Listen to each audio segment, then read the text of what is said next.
Hello and welcome to Caring, the programme that aims to give a voice to the voiceless. This week we bring you something special from the tropical forests in Central Africa, a report on the plight of the Pygmies. Miniature in stature as they are in status, adult males measuring less than 5 foot, a legendary people steeped in mysticism, but today their plight remains very real. Considered by some to have magical powers, others to be cursed, Pygmies throughout the years have sadly evolved very little. They continue to linger miserably on the lowest rung of the social ladder. No land, no skills, no rights, often reduced to a life of servitude by the bigger, stronger tribal peers, beaten, starved, even eaten. Yet campaigners, it seems, remain powerless to help. Our reporters Arnaud Zeitman and Marlène Rabot travelled to meet this reclusive and fascinating people and hear their heartbreaking tales.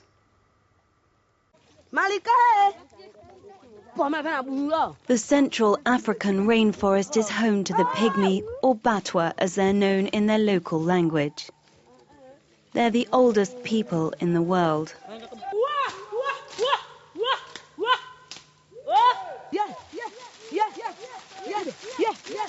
Women hunt using traditional methods, such as nets and traps.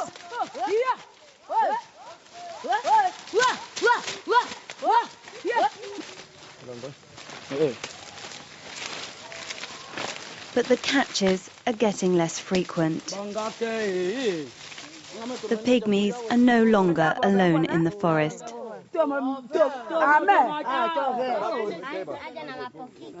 Before, we used to be alone in the forest, but now the Bantus come to collect leaves and wood to build their houses with, or to build fires with. This scares the animals that we're trying to hunt. Moreover, when they come across us, they force us to work for them and also beat us.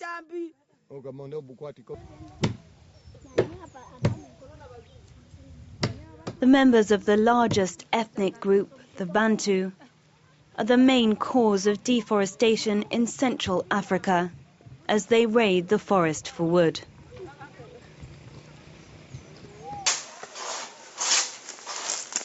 The pygmies are taken from their home to work for the Bantu.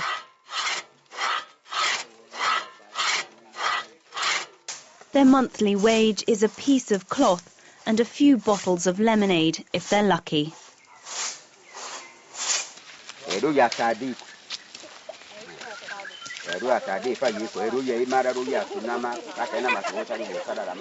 The pygmy children don't go to school. Instead, they're put to work cleaning up a field. Come here. This part is to be cleaned up. Come on. You lady, come on, do it here.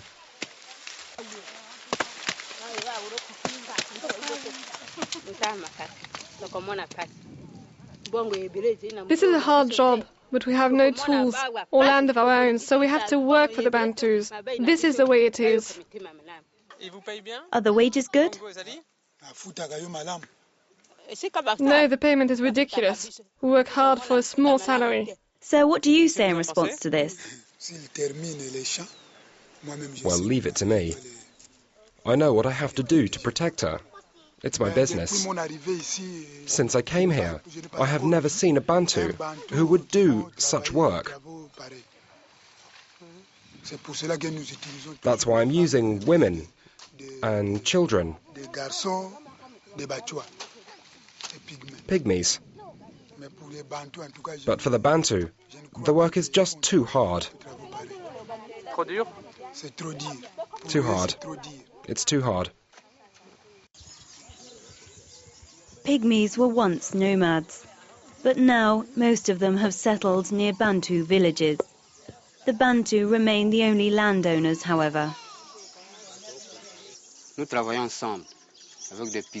We are working together with Pygmies, with children.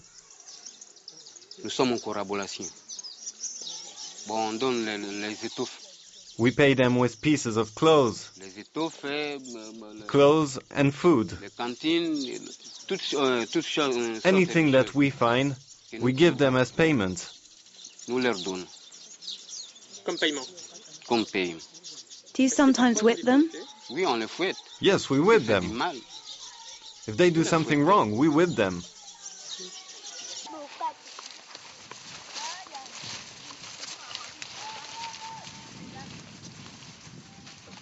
Another threat to the forest and those who rely on it is the exploitation of palm oil. Here, palm trees have been planted on more than 3,000 hectares. The palm nuts are processed and the oil extracted at a local plant owned by British group Unilever. 250 tons of oil is produced each month.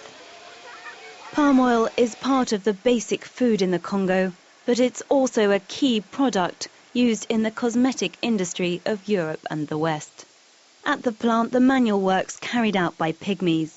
Only one holds a position of responsibility within the plant, and that's Efumi, the accountant. The real problem is the lack of schooling. Those who study can hope for a change, but those who don't or can't attend school can't hope for change.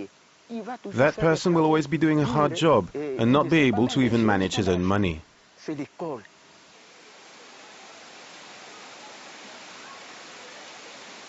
The Pygmies, or Batwa, are indeed enduring hard labour. For the equivalent of around €50 a month, they spend hours labouring in the heat. These are the ones who have abandoned their traditional lifestyle in search of paid work in the few factories in the area. But here again, just as in the Bantu villages, they're working under the control of the Bantu.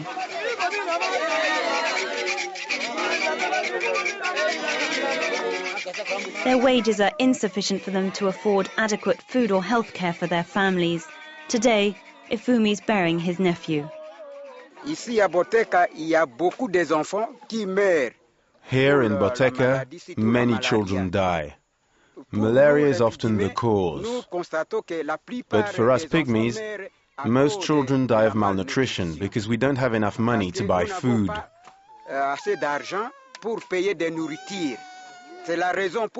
That's why many children and babies die here in Boteka, because they don't have enough to eat.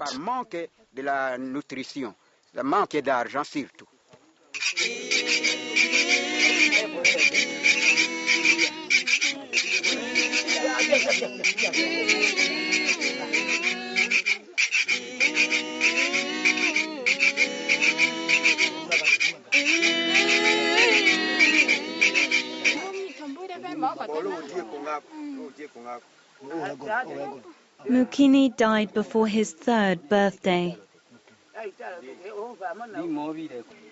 According to UNICEF, 1 in 3 Pygmy children dies before the age of 5.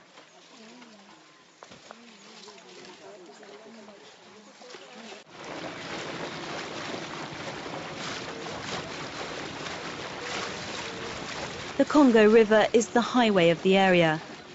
Its tributaries provide a route to export the riches of the forest. It also allows the 200,000 Pygmies to travel freely across Central Africa, despite the borders set up by colonial rule.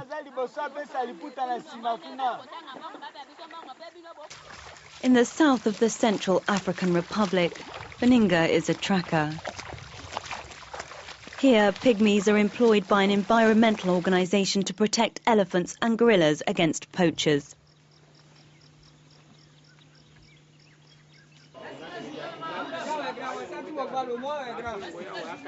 Because it's a well-paid job, Baninga and members of his community, known here as the Aka, are able to buy goods from a local town.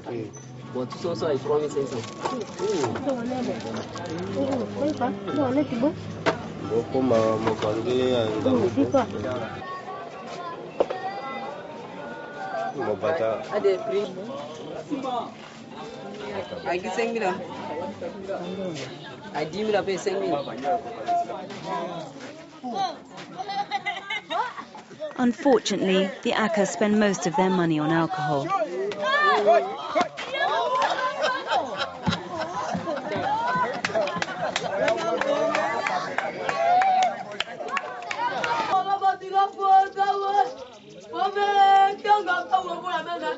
This is a mourning ceremony.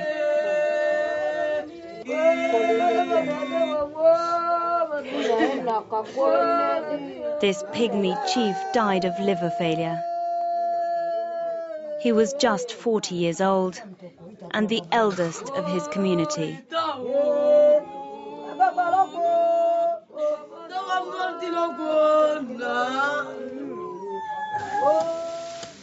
Texts dating back 5,000 years speak of the Pygmies, but the legends carried to us by the poets of ancient Greece describe them as subhuman.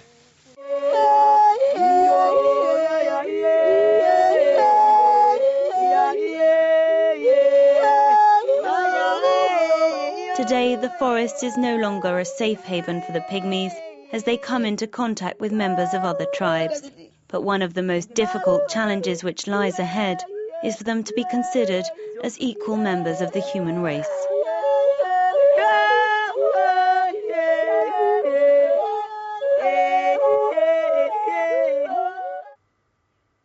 Well, our thanks again to reporters Arnaud Zeidman and Marlène Rabot for filming these incredible and rare images. That wraps up this edition of Caring Then. Don't forget, you can see that report again and other programmes on our website, www.france24.com.